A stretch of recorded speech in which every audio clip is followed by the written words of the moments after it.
ఆంధ్ర తెలంగాణ రెండు తెలుగు రాష్ట్రాల ప్రజలు ఒక రాజకీయ నాయకుడు ఎలా ఉండాలి, ప్రజల సొమ్ము ప్రభుత్వపు సొమ్ము అప్పనంగా దోసుకుంటే ఎటువంటి తీర్పిస్తారనేది రెండు తెలుగు రాష్ట్రాల ప్రజలు ప్రపంచానికే చాటి చెప్పారని తేటతెల్లమవుతుంది.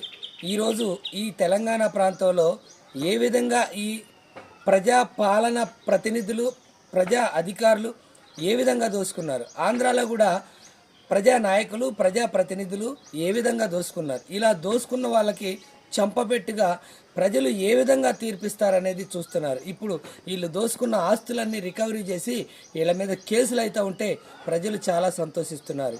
ఇటువంటి దుర్మార్గులు చేసిన పనికి మీడియా పీక నొక్కి మీడియా మీద కూడా అనేక విధాలుగా కేసులు పెట్టారు.